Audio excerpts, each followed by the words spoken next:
Welcome to Trial by Wine. We take a closer look at crimes that highlight how fascinating humans can be. Schmitty, Swanee and Clarky visit crimes and run them through their jury of three, debating both sides of the case to agree an appropriate, if totally fictitious, sentence. Please be advised, Trial by Wine may include explicit or disturbing content and will include drunken rambling. Listener discretion is advised. All right, how are we? Very well. Very, very well. Apart from a little bit chilly. It's still cold, that's right. Although, as I said before we started again, I've put the heating on, I've got my throw rug on, I've got my robe on, I've got my fluffy tracksuit pants on, and I'm wearing my Uggs. So at some point I'm going to strip off and start sweating.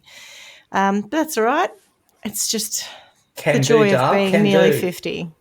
Don't you find that there's always around this time when they have, I think it's like the, winter and summer solstice, everyone in Europe's going nuts and happy, and we're all going, Every year someone puts something online that goes, that was the longest day of the year. It's like, I know, but it's not like all of a sudden now it starts to get lighter. And not quickly. It's not even remotely really.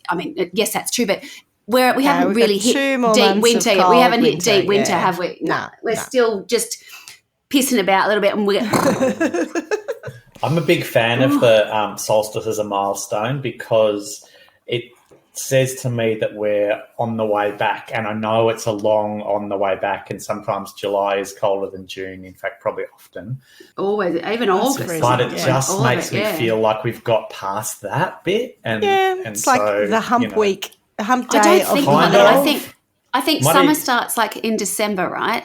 But I still think we piss about for a while, and then because summer really doesn't go December, January, February. It's always much later. Sometimes you get beautiful days in August and September, and the flowers are out, and spring is nice. just gorgeous. So we don't have that much longer to get there.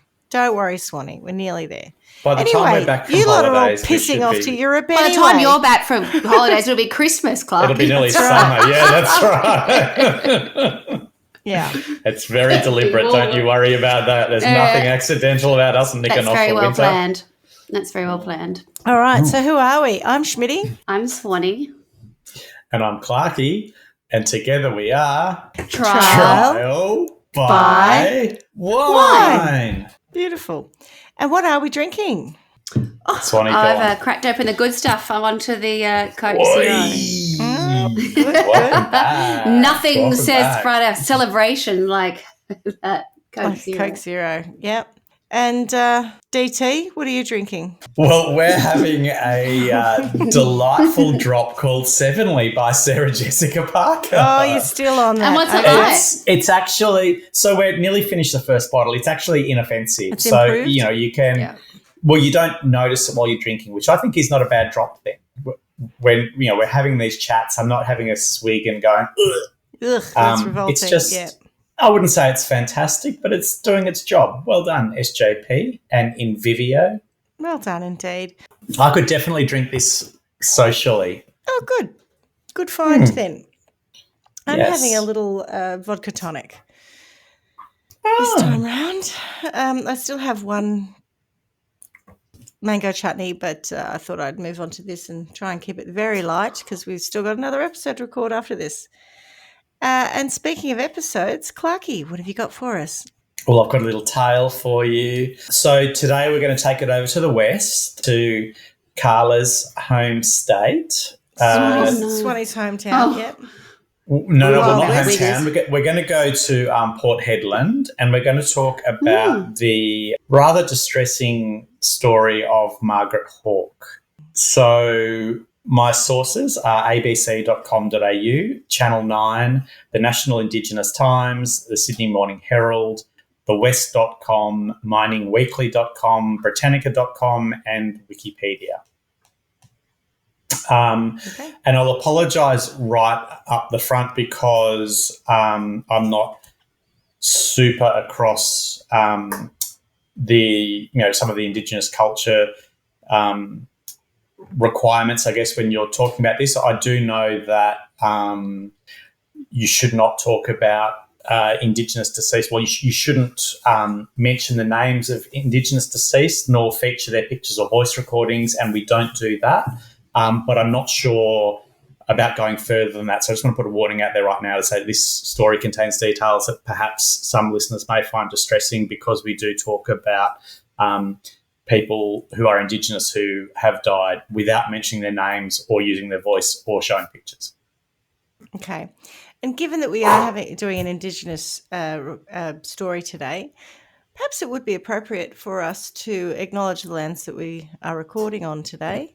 I would like to begin by acknowledging the traditional owners of the land on which we record today, the Wurundjeri people of the Kulin Nation, the Yorta Yorta Nation of the Taunarong people, and the Wadjak people.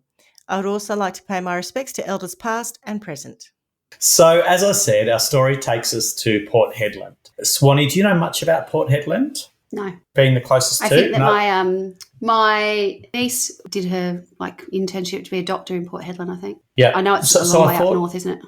It is, yeah. And I thought for context I should give you a bit of a backstory around Port Hedland. So Port Hedland, or Maripikarinya, as is known by the Indigenous Kariyara or Nyamal people, is in Western Australia. It lies on the Indian Ocean on the northwest coastal highway. So way up west, I guess, is a good way of thinking of it. Up north. It's a town that I think most people have heard of, but probably few have visited. So if we have a bit of a look back into its history and how it got to the town it is today, the port is built on a tidal island and has 3 causeways leading to the mainland, and one that leads to a jetty installation for loading iron ore. It was founded in 1863 and named after Peter Hedland, who was the first European to reach the harbour in 1857. It began as a pearling port, and in 1888 it became an outlet for the tin and gold of the Pilbara, and a rail line was established between the two in the first half of the 20th century.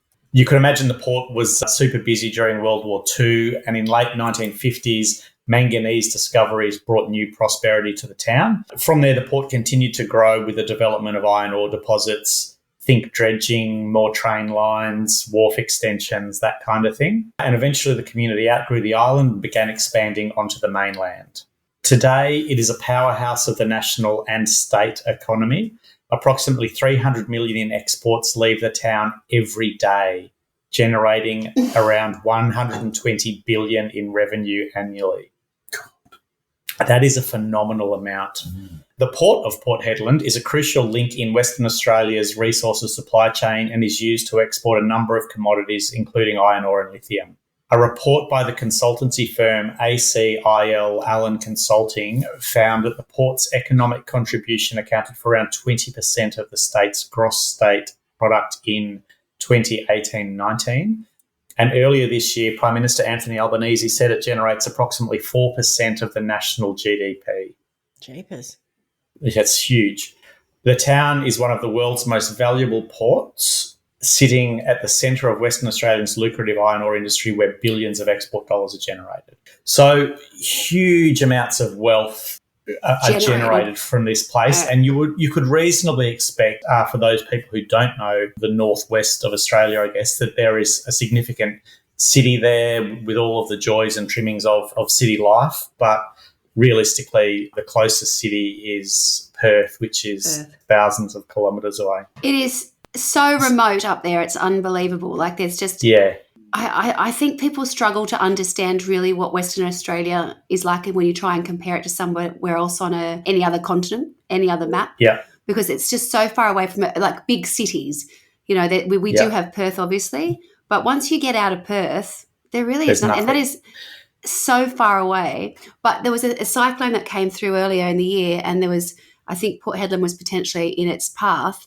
And the quote, on all the quotes that they were coming out with was what it would cost for it to close down for a day. Yes. And it was just astronomical. It's exactly that. So did you know, Swanee, Perth is the world's most isolated capital city? I absolutely know it and live it every day of my life. Yeah. Yes, I do know that. We found that out. I think isn't it like, I think it's close. Is it closer to Bali than it is to Sydney, I think, or because you don't realise, right, how far away it is. until you're travelling across Australia. I use the example that years ago before I lived here, I travelled here a couple of times for work, and even actually in the years that we lived overseas and we'd come to Perth before we'd go across to Sydney to see my family, I'd remember sort of looking at the plane, or I'd look at the map and I'd be thinking, we're probably over Adelaide now, and you'd still be over Western Australia. It's just it just goes on and on and on. And then all of a sudden it makes the East Coast feel like bang, bang, bang, bang, bang. You're sort of like Adelaide, Melbourne, Sydney, it's like it's in quick succession. It's a long way away. Yeah. Frontier country. It is. Bumfuck nowhere. Thank you, Schmitty. Yeah, well played. So despite it being a hub of activity, the town has failed to thrive. There are approximately 16,000 people who live there. That's more than I would have thought, actually. Many of the workers, and it's still a reasonable amount. Are they but many of the fly in, fly out people? No, many of like the workers who are there are absolutely fly in, fly out. So you've got a community of 16,000 and then people flying in, flying out.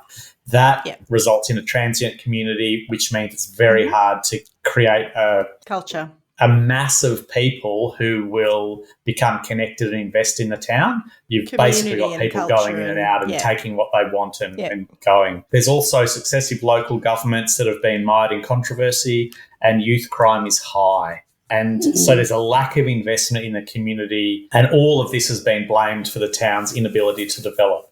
The closest town to Port Hedland is Karratha, at about 230 kilometres away. By Pilbara standards, is literally just up the road. Karratha has about 21,000 people. The city of Karratha is massively different to Port Hedland. So a Port Hedland local, Jana Vujevic, said, "We get upset when we travel to Karratha because that's what Hedland should be like. They've got nice cafes, parks and breweries." As one punter quoted in the Western Australian said about Port Hedland, "It's a shit town, but it's our shit town." Oh, that's beautiful. Yeah, isn't it nice? It's so Australian. It's very the castle. So local leaders say not enough of the money that is generated within that area is returned to the community, and the most vulnerable people feel it the most. Nyamul elder Linda Doogiby said more of the billions generated by the port needed to be put back into the town's support services for people struggling with mental health issues and victims of domestic violence. Arnold Carter, who's lived in Port Hedland for 61 years, said dysfunction in the town had gotten worse over time, linking it to a lack of mental health services. "You do not have the facilities here that you expect to have for a population of this size, and also the type of industry that we have," he said. The 96-year-old said watching billions of dollars be exported from the port while the community largely missed out made him feel lost. What happens in Karratha? So Karratha, I don't know in terms of the history of Karratha, but I guess the point of bringing the two up was that they are similar sized in a similar area. Yeah, same area. Is but one more vastly stable different in terms of the towns. people? Yeah, And- I just wondered and I but think- there'll be some mining thing that relates to Karratha. Oh, in some other yeah. way. No, well, I think what is. it's probably similar. There's probably some iron ore thing. Karratha's got the adjoining port of Dampier, and it was established in 1968 to accommodate the processing and exploitation workforce of the Hammersley Iron Mining Company, and in the 1980s, the petroleum and liquefied natural gas. Well, I think you'll find the City of Karratha's 2023 annual community survey, which was completed recently, had the city equalling its highest overall satisfaction score of 76. So, yes, the people of Karratha are pretty much satisfied. If you think 76 is a good score. So I saw things about Port Hedland, like there's just red dust everywhere. So there's, the red dust is inescapable, and the fact that people are being asked to sell their houses and move out so that they don't have to fix the red dust problem. So there's right. Big issues. What's that? Kalgoorlie is apparently very red as well. Same thing. Yeah, Kalgoorlie's inland, and but I know it's mining, but apparently it's just covered in red dust. Yeah, because it's got all the open cut mines there. We feel like we have sort of covered Port Hedland now. We can move on to the story. Yeah. So I want you to strap yourselves in right now, because this one is fast out of the blocks. Oh. I'm going to take you back to, not very far, but to 4:45 p.m. on Tuesday, the 19th of July, 2022, so less than 12 months. And there are reports of a house fire on Anderson Street in Port Hedland. The house is a state-owned duplex only metres from the centre of town and 2 kilometres from the world's largest iron ore port. Firefighters attend the house and get the blaze under control, eventually extinguishing it. By this stage, police and detectives are on the scene and begin talking to people out the front. There were reports of the mother, Margaret Hawke, seen out the front in a really calm state as she watched the house burn. Other witnesses said she seemed really manic, walking back and forth. One witness said that she said, "He's taken everything from me," whilst another said she screamed and cried, saying, "My babies, my babies. You don't have to suffer anymore. And I love my babies. God. I did it to my babies." Oh, God. Members of the public had tried to get inside the house to see if her children were there and if they could be saved, but the fire was too intense. Once the fire is out, firefighters begin the job of searching through the remains. To their horror and distress, they find 3 children dead inside, a baby and 2 adolescents. The eldest son was found on a mattress in a room at the front of the property. Her daughter and other son were found in a room at the back of the house. Margaret Hawke was taken to hospital and later admitted that she had murdered her children.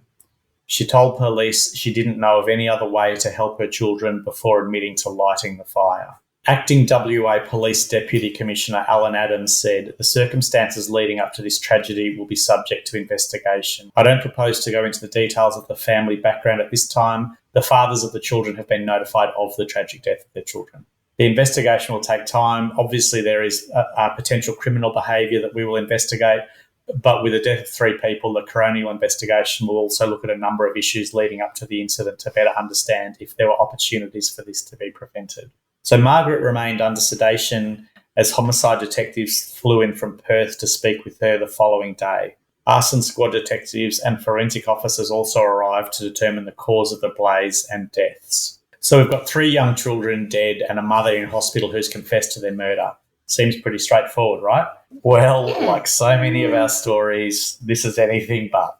Is that the end of the... That's the end of the episode. And that's it. Yeah. Catch you later. We'll see you next week. Just like to remind you, it's meant to be a comedy crime podcast. It's awful. Oh, it's horrendous. Further investigation revealed that Margaret's Facebook page portrayed her as a mother devoted to her 3 children, who she described as her everything. "For my family, I will do the best I can," she wrote. A family member who did not want to be identified said people saw Hawke hugging and kissing her children as she picked them up from school on Tuesday, just hours before the fire. "Margie is a loving mother and never known to be anything other than that, a loving mother," she said. "She is gentle, loving, kind and great with the kids, a good mum. Like any major incident in a small, remote community, the impact of the incident is felt deeply by many." Port Hedland elder Patricia Mason said, "Extended family in the close-knit community were in mourning and had requested privacy. They're taking it extremely hard. They have to come to terms with losing 3 children," she said. "They don't know what happened and they don't know how it happened. It'll be a long grieving process." Town of Port Hedland Mayor Peter Carter described the incident as gut-wrenching. "Hedland is a beautiful community and they will rally behind the people who need it at this time," he said. "The emergency crew who attended the scene, I would like to thank them very much for their support." In a statement, the family asked the public and local community to respect the investigatory process, something police said would take time. "We are unable to put into words the shattering loss that we are all feeling at this time. We request that the people do not speculate and make comments on the events surrounding the passing of our beautiful children. We ask that people respect our cultural protocols and not mention our children's names or share their images without our permission. We are quietly paying tribute to our 3 little angels and just supporting each other at this time. The WA Country Health Service has encouraged people in the community to prioritise their mental health in the wake of the tragic incident. Now more than ever, it's important we continue to be there for one another," Regional Manager Roger Goling said. So that's all of the initial part of the incident. Margaret was charged and went to court fairly quickly. And the court heard, and again, this is one to really brace yourself with because it's quite terrible. The court heard Margaret strangled her daughter with an electric cord and stabbed her 8 times in the chest and heart. She also strangled and stabbed her 7-year-old son. He was found with 3 stab wounds to his chest and wounds on his neck. Hawke tried to drown her infant son but failed and instead smothered the child before walking to a beach where she disposed of the knife. After she returned to the family home where her dead children lay, she lit 2 fires and walked out into the street as it was engulfed by flames. Consistent with what Margaret had stated, none of the children were found with soot in their respiratory systems, indicating they likely died before the fire was lit. Margaret sobbed while repeatedly banging her head on the dock as details of how she murdered her 3 young children and then set their house on fire were revealed in the WA Supreme Court. Later, Hawke told detectives who interviewed her, "I don't know why I did it, maybe to stop the pain." She said before she murdered the children, she told each of them, "I love you, please forgive me." Oh. Yeah, exactly that. Margaret's lawyer, Alana Walden, described her client's life as plagued by dysfunction and difficulties, saying she simply was not coping with the responsibilities of being a mother. I did try to find more about her early life, and it was really difficult. Again, I'm assuming that it's not written down. It's a local community. With all respect, it was insignificant in that community. So there may well have been a lot of things that went wrong, and maybe a lot of things go wrong for a lot of people. And so it wasn't like it was making the news or there was a lot in the public domain. However, the night before the murders, Margaret visited a women's refuge in Port Hedland with her children and told staff she needed help. However, she was told the refuge did not have the capacity to care for them, and she was turned away, returning home with her children. Right. The court heard Hawke, who had been introduced to drugs and alcohol at an early age, had a perception that she was being intensely judged by people. Considering herself to be a failure as a mother, she felt deeply distressed and shameful. The prosecutor said that despite the seriousness of the case, the state was not seeking a never-to-be-released sentence for Hawke. It was deemed the case was not an appropriate one for such a sentence, although her lawyer accepted her client would receive a lifetime with non-parole period set by the judge. In sentencing, Justice Michael Lundberg said Margaret had breached the most fundamental duty of a parent and brutally killed her children. She was 36 at the time, pleaded guilty to 3 counts of murder after killing her 10-year-old daughter and 2 sons aged 7 and 4 months in the family's Port Hedland home. In early May 2023, she was sentenced for the 3 killings and 1 count of criminal damage by fire in the Supreme Court in Perth. For the killings, she was sentenced to life behind bars with a minimum non-parole period of 25 years. She was also sentenced to 2 years and 8 months jail for the arson to be served concurrently. So horrendous, right? I find that remarkable. I guess the reason I found this case was I saw that line about the fact that she'd visited a refuge the night before and been turned away. So that was one of the headlines that there were things about how bad she was because she killed her kids, and then there was this one that said she had been turned away from a refuge. So just in terms of the refuge situation in Port Hedland, Aboriginal Family Legal Services Chief Executive Mary Karina Martin told National Indigenous Times that while the Hedland Women's Refuge offers an essential service to the victims of family and domestic violence in the Pilbara region, its capacity is limited. On several occasions, AFLS staff have attempted to refer clients to the refuge. However, due to a shortage of beds and no other viable housing options, family or otherwise, clients have been required to remain at home. This is no fault of the refuge staff, who are very helpful when they have the capacity to house new women. It is a fault of the state government in Western Australia, which, despite knowing the statistics around family violence in regional communities and just how overrepresented Aboriginal women are as victims of violence, has failed to adequately invest in safe accommodation options for women. More beds in crisis accommodation would greatly benefit the Hedland community, particularly given the other options in town, such as hostels, either will not accommodate children or charge a significant nightly cost, which is outside the budget of many of our clients attempting to remove themselves from domestic violence situations. National Indigenous Times asked the Western Australian Department of Communities what had been done since the tragic deaths of Miss Hawke's children to increase the capacity of a refuge and what would be done in the future to address the unmet needs in the community. A department spokesperson said the WA government has contributed total funding of $5.8 million to the Hedland Women's Refuge since 2014, which seems very little. Deal. Yeah, it's not much at all. nearly a decade. That won't build an extra wing. That gets nowhere, honestly. Correct. No, to me, you're on the right track. The service is operated by Hedland Women's Refuge and provides 24-hour crisis accommodation to women and children who are escaping family and domestic violence.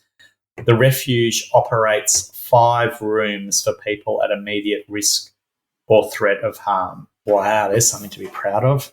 I just wanted to talk a little bit now about the site, because I think post my story, which is nearly done, there's probably some good conversation we can have around how this makes us all feel, if you're okay with that. The Anderson Street property where the murders occurred has since been demolished. I was laughing at Swanee's face. You're not okay with it, or you are okay with it? There's some major issues over here in this state, trust me. Yeah. I don't know. I feel like it's obviously coming from the East Coast. I find it more pressing here. Much more pressing and much more prevalent. Yeah, absolutely. The site where the house was has since been demolished. The WA Supreme Court heard plans were in motion to build a community garden on the vacant block.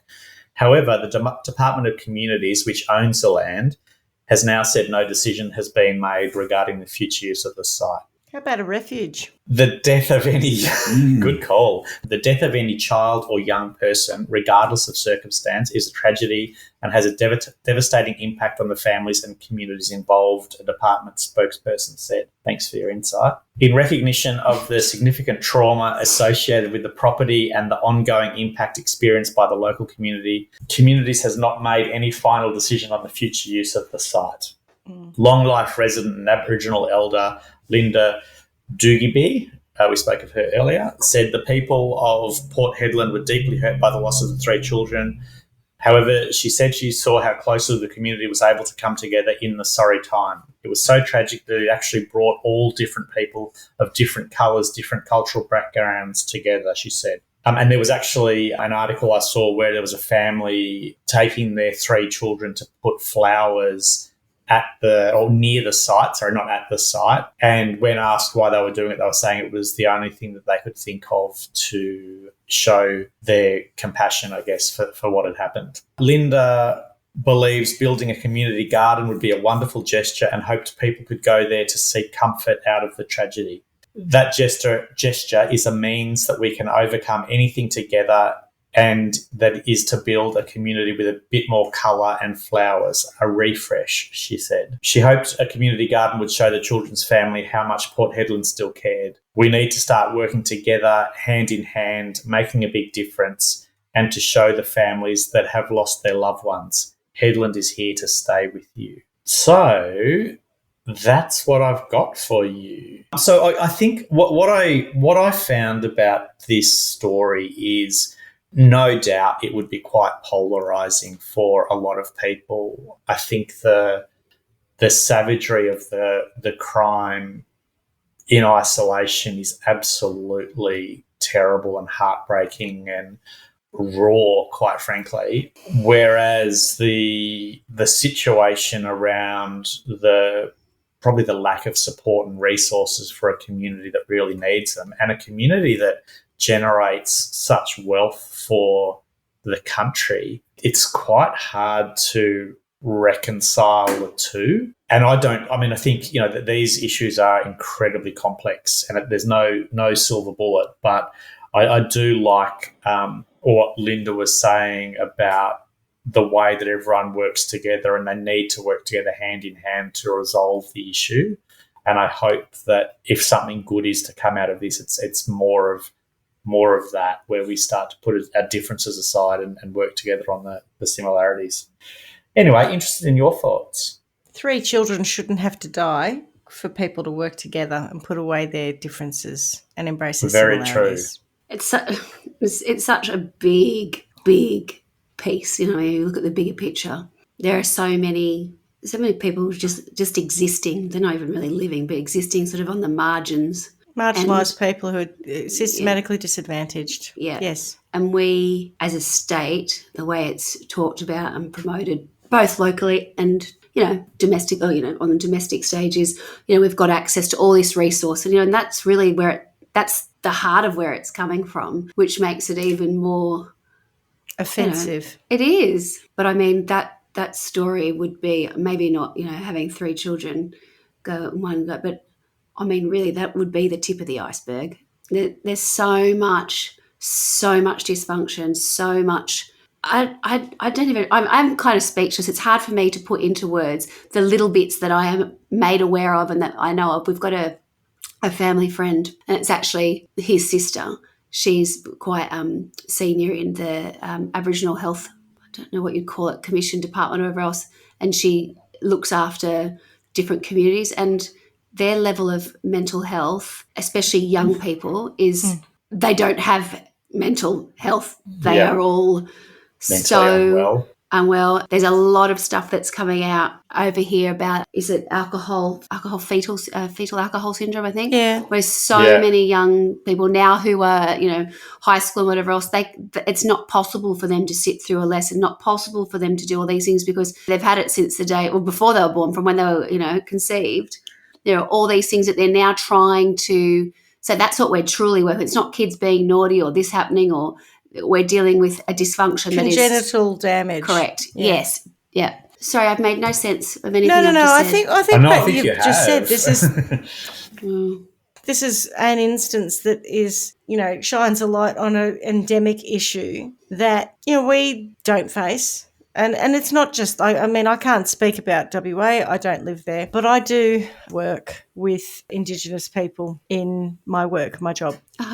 And even just from, if you put aside sort of individual issues that come up and, mental health and all those sorts of things, the way that we white people respond to these things is to want to fix it and want to do stuff, but we don't know what to do. And I see a great deal of fear in engaging properly with our co-citizens. We're frightened to ask the big questions. We're frightened to have those conversations. And that's what I see in my working life all the time. And it's weird because when you do engage in those conversations, you get a straight answer. Or you don't get an answer, that's okay, but that you're respected for asking the question in the first place. And I just think we're frightened. And so I know Clarky raised the referendum for later this year, earlier today, to see our views on it. I think something has to change 100%. We can't just keep pretending like you do the same thing and expect a different outcome. That's the definition of insanity. And it's not about throwing money at people. It's about providing people with empowerment and resources, like this woman, Margaret. If there had been a bigger shelter, if the resources were there, would the outcome have been different? And quite possibly, she asked for help. It's one thing if she hadn't asked for help. Yeah. And so 5 beds in a 16,000 people community. Are you having me on? A community that would have a higher proportion of people who need help. People who need that help. That's right. Yeah. Also, it's very easy to write these things off as either, far away because they can be, or because it involves someone who's Indigenous and therefore that's the problem, right? And I think that I've heard things on TV or even from people who I know who almost seem to think that you don't have to treat these people as people because... What? Well, because it's almost if you're Indigenous and you come from a culture like what's going on in Alice Springs at the moment, right, where there's all of this no drinking, but it's an Aboriginal thing, right? So we can write it off as being prohibition, not part of our community. Well, the issues are that it's what happens to Aboriginal people because they're Aboriginal and they don't do what we do. And, they don't take into account the upbringing, the day-to-day challenges, the issues within systematic the community. disadvantaging. All of that, right? So I don't know if that I'm articulating it well, but it's just that racism of basically going, that is their own fault for being and making the decisions that they make. And I find that hard to listen to the point where, there are people who I've heard make comments that I just don't want to talk to anymore because I'm like, oh, that is awful. But I also, I guess that one of the kind of, right? Yeah. I'll edit that out. Well, but one of the things that got loud and clear, there is that. One of the things that got me was that she considered herself to be a failure as a mother, and she felt deeply distressed and shameful. And I think, that's not something that someone who loves their children gets to lightly. And it's, I'm sure people have that in varying degrees from day to day with their own children. But, hearing her say, I love you and please forgive me to each of them before she kills them, I don't know how you get to that point. And I don't want to shy away from the fact that she brutally killed her 3 children, right? And she deserves to go to jail and she deserves to be punished for that 100%. But I'm kind of interested in, as part of a community, how you prevent that from happening, particularly a community that has so much wealth being generated from it, which is skimmed off the top and sent to either Perth or Canberra. This country makes so much money out of selling the heart, the value within the land. What do we get for it? Well, I don't know, there's a couple of separate issues that I sort of hear when you say that. There's sort of one of the things I'd be interested to know, and equally I really don't want to know, is her backstory, because there's so many that you hear of, and particularly young girls, the level of abuse is off the charts. I mean, it's really probably one of their biggest concerns. If you look at regional Indigenous communities, I don't even know if I have any right to say that. It's just what's reported in the news. And it's an underlying problem that then leads to other crimes being committed. So goodness knows what had happened to Margaret during her own upbringing. So there are issues that are, when I say community, I do mean specifically the Aboriginal community within the Port Hedland community or whatever else, because they have their own set of issues, I guess. Mm-hmm. So, because I'm assuming that the Port Hedland refuge is for everybody. It's not just for Indigenous people, right?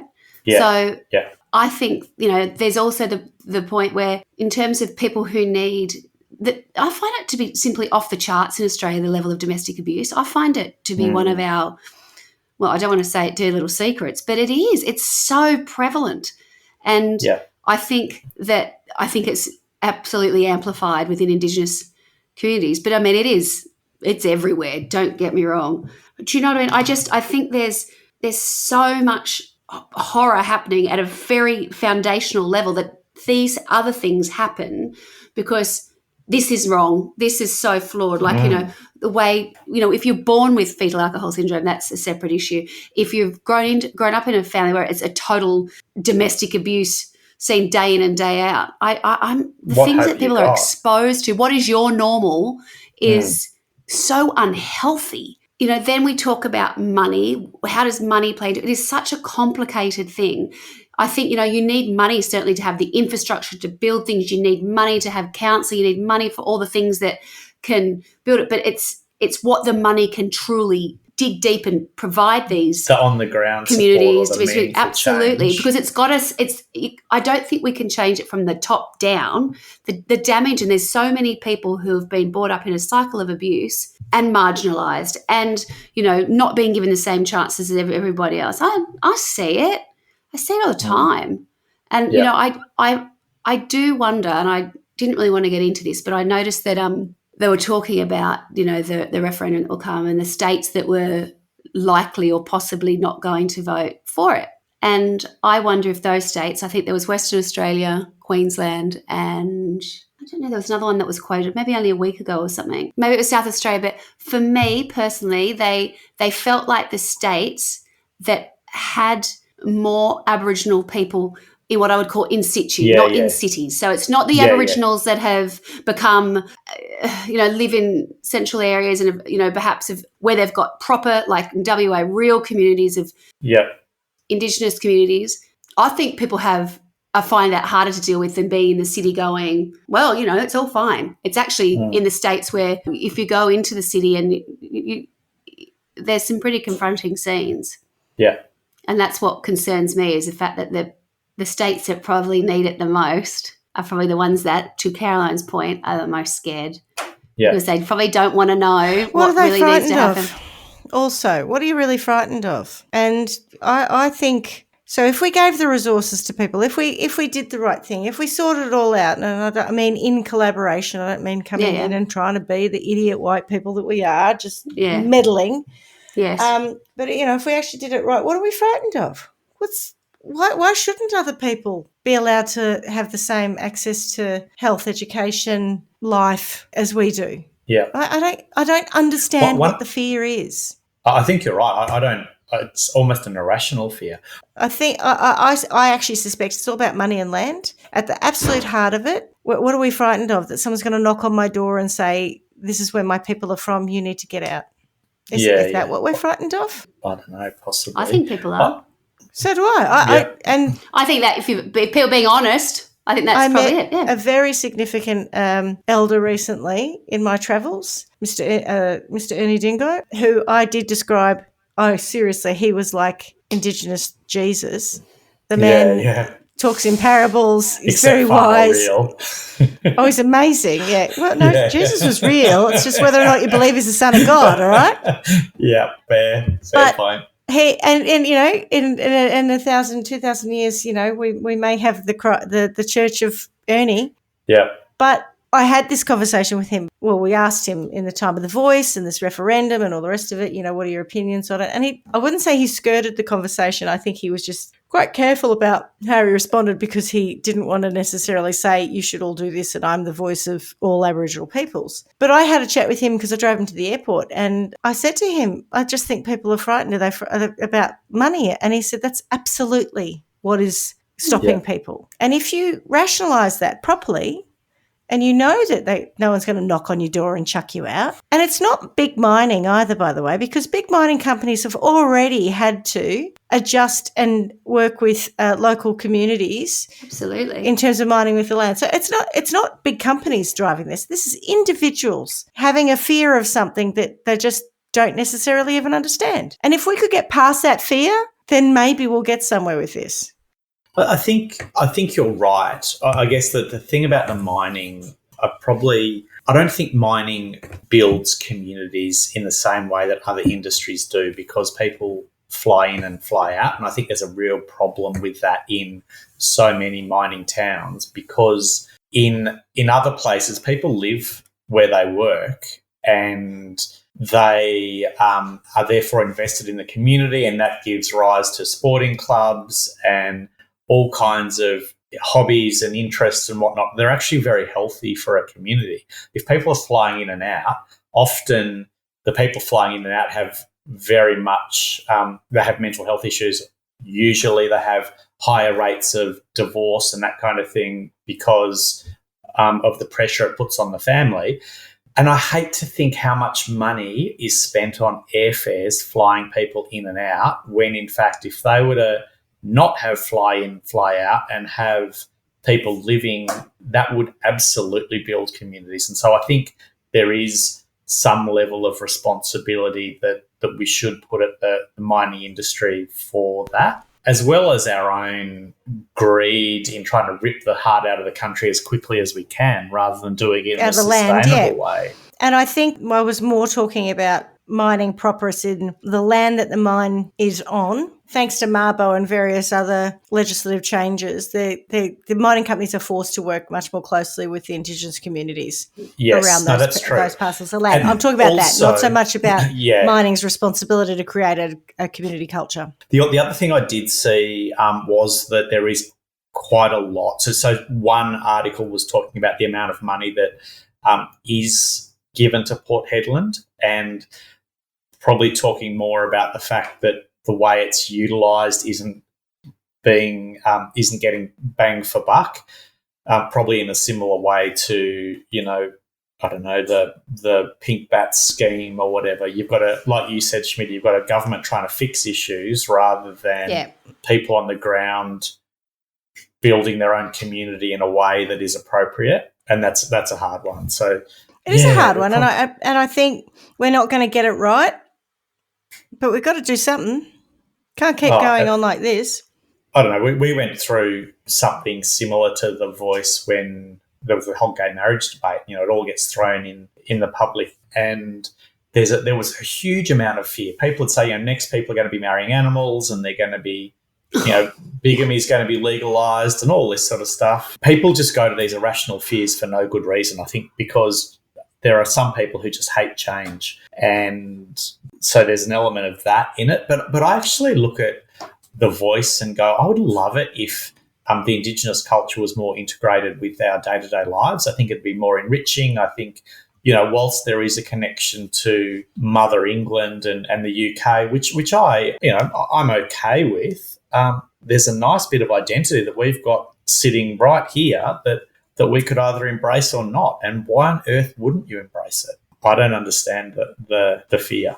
Well, I mean, I'll counter that with I don't identify with Indigenous culture, and I'm not going to apologise for that. I wasn't raised as an Indigenous person. It doesn't mean I can't respect that there's another culture, at least our First Nations people. You have these chats with people sometimes and they're like, well, I've got nothing to apologise for. I didn't do anything, speaking about genocide of, centuries. Yeah. No, you didn't do anything, but you're the one here now. So we're still responsible for doing, we as a community, whether our ancestors did anything wrong or not, doesn't matter. If you live here, we're all responsible for getting on with each other and living nicely, regardless of what our background is there's some great things about the Indigenous culture that we can bring into our own day-to-day lives. And so the Welcome to Country is a nice one, right? And I've seen people post on Facebook, I don't need to be welcome to my own country or some rubbish. I'm like, my God, is that what you're reading into this? Can I tell you? So apparently Ernie Dingo, I didn't know this, was one of the sort of originators of the Welcome to Country with some other guy. And he was explaining it to me. I didn't know that, but he was telling me about it. And he was saying that it's like, I might have known you for 20 years, but when I come to your house, I knock on the door and you let me in and you greet me and you let me in. You don't just walk in and help yourself. Yeah. And that's what the Welcome to Country is about. It's about a respect to say, you're here, we're happy to have you here, but have the respect to knock on the door. And you are welcome, yeah. And the only thing that I'll say about The Voice and the referendum, it's a really tricky thing because you're talking about changing constitutional law. And because the Constitution sets out how you can do a referendum and it's got to be like this one statement with a yes-no answer, it's a very complex question, really. And how people interpret that question is then down to how they're going to respond to whether they're a yes-no in the referendum. And a person who's very close to me is staunchly against it. Not from I don't believe Aboriginal people should have rights. Not from I don't believe, Indigenous people should be non-discriminated against. From I'm not really sure that the Voice bit itself, that particular advisory body, is the answer. And if it's not the answer, you've got to do another referendum because of the way that the sentence is couched. What do you think of that? Well, what's their solution? That's it. Rewrite it. But you're not in Parliament. You're not in a position to rewrite it. So but you either say yes or no, and then what do? We spend another X billion dollars doing another referendum. Not necessarily, because the wording hasn't even been developed yet. So the wording will be developed, and the detail will be developed post-referendum. There'll be a whole lot that will come out post that. So the question... There is a question that has been put forward. Yeah, but it's very non-specific. Yeah. But it does reference the changes to Section 9, or adding a Chapter 9 on it.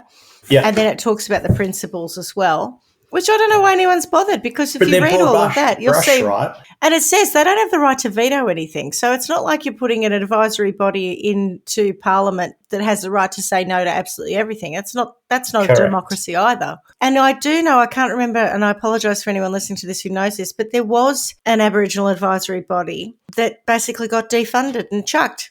And so I think part of the reason of building it into the Constitution is you can't defund it and chuck it if it's in the Constitution. Yeah. Yep. This didn't get a lot of coverage. I don't know if either of you have heard about this story. Probably to Carla's point is it happens all the time. It did over here. You've brought this story to the table so that we could discuss bigger issues, right, within the Aboriginal community. We could go to any place in Australia and there's shocking things happen.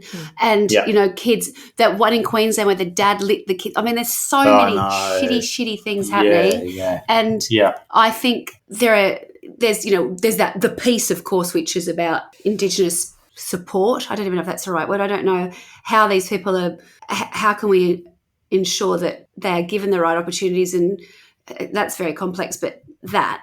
And then you could have told that exact same story and it been, even in Port Hedland, and it been a white person. A white person. And, it wouldn't have surprised me either. The thing is, because I don't know that there's enough support for a lot of people in this country. And I think that, there's so, I understand why you brought it to tell, and it was a very interesting thing, but I think that we've got some major social issues happening. I think that it's upsetting. Yeah, absolutely. And I think the one statistic that I'll leave you with, which will upset you further, is, and I'm going to get it wrong, but it's something to the the one non-statistic I'll leave you with, just so that I can upset you, is I think the Indigenous population in Australia is about 3 or 4% of the Australian population. Not that much. Population of Indigenous people in jail is about 80%. Yeah. Oh, yeah. Don't get me started. It'd be not dissimilar to, there was a, you don't might be 2 or 3%. That's what I wasn't sure about. I'm not sure about my percentage, but there's huge differential between population and number in jails. Yeah. Have you ever, and you cut this out, but there was a documentary that I saw. It was actually before COVID, but I think I saw it during early COVID, so 20 or 21 or something. And I feel like it was called 13 or something. Anyway, it's an amendment. It's a US documentary. It was absolutely riveting, and it talks about how all the way along, if you are marginalised and you are kept down, how difficult it is for you to get ahead at every point, and how every other, if they'll draw a parallel. So they were starting off and say, okay, the black people who were slaves. And then once they abolished slavery, they went, okay, well, then surely it was even game then. Well, it wasn't, because then what they did was they made sure that the jails were basically, work camps and that. So what they'd make sure was that you could get put into jail, particularly if you're black, for, very minor crime, because then they would use you to work. So it was labour, right? So it was a labour force. And then they showed other things along the way when it came to housing. When most of America, like middle America, got rich was when they first got their first home, which was very small, very inexpensive. But then as it grew in value, all of a sudden they ended up with something. But if you weren't allowed to buy into that suburb because you were coloured, if you weren't, all these things, it's one thing after another, and it will be the same, not exactly the same, but, there will be so many parallels where you just go, okay, it's not going, oh, well, now it's even, now just go out, we've given you everything you want to do now. Yeah. There you go. It's not, because the system is built not to work with you or help you grow 100% wealth. That's help right. you grow things so you can get education. To the point that I have colleagues who are Indigenous who are around my age. Yeah. They didn't get a birth certificate until they were, 5, 6 years old, and they were classed as native. So they didn't get a birth certificate. Yeah, right. At our age. Yep, in our lifetime. And if you have never done it, and anyone listening to this, I highly encourage you, if you can, reach out to organisations to do Indigenous cultural awareness training in Australia. It'll shock you, it'll confront you, but it will make you realise why people do have the need and the right to have a voice in what people are deciding about their future. We all have that right.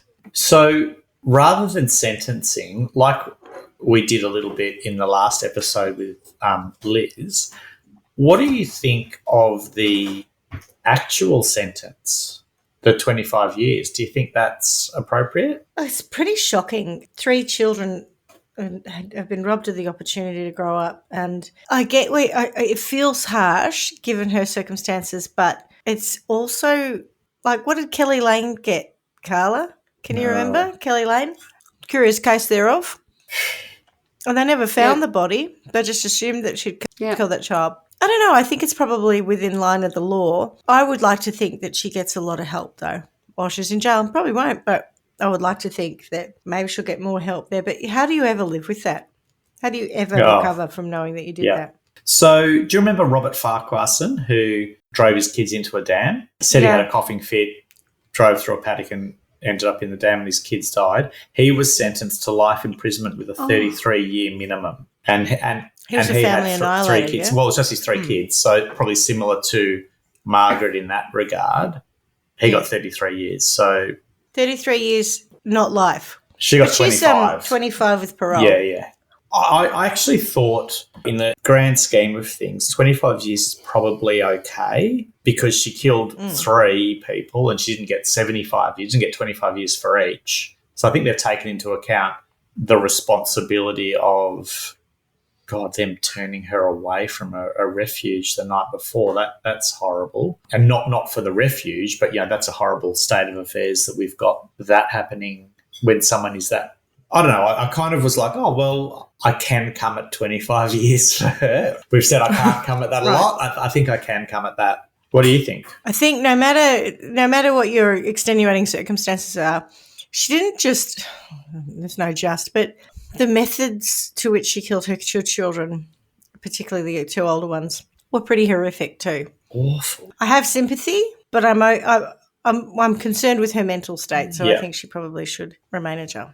Swanee? I don't know. I think it's like most of these crimes that we get to where people have just had the most horrendous upbringings and then just something happens and it bubbles over and it just becomes another horrendous crime. Mm-hmm. But the fact that she did deliberately murder each of them in the way that she did it before she went back and set the house on fire, and it was premeditated. She deserves to be punished.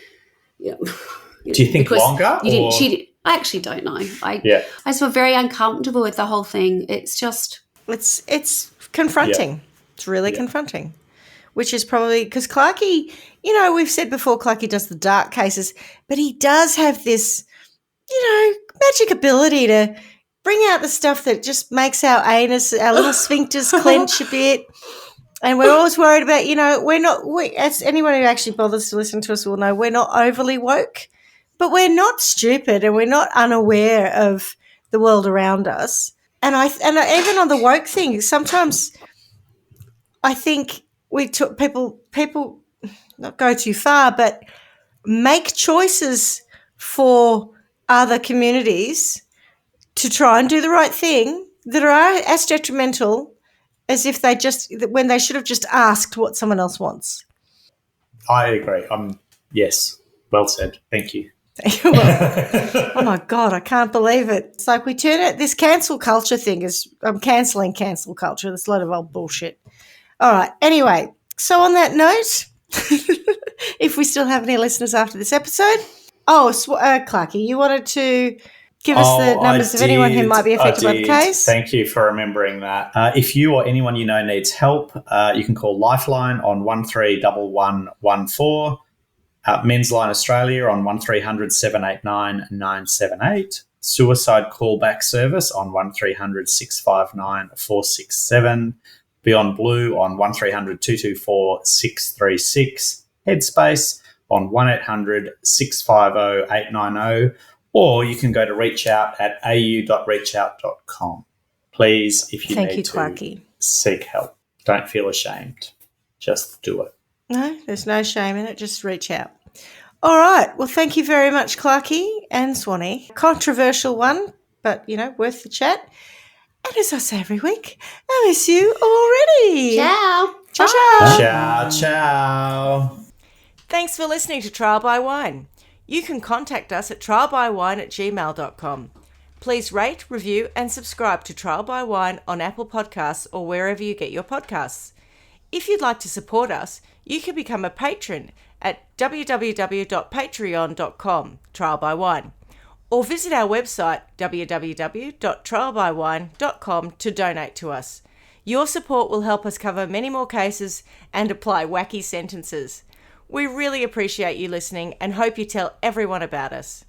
Our cover art is by John Christo and music is by Beauchamp from pixabay.com.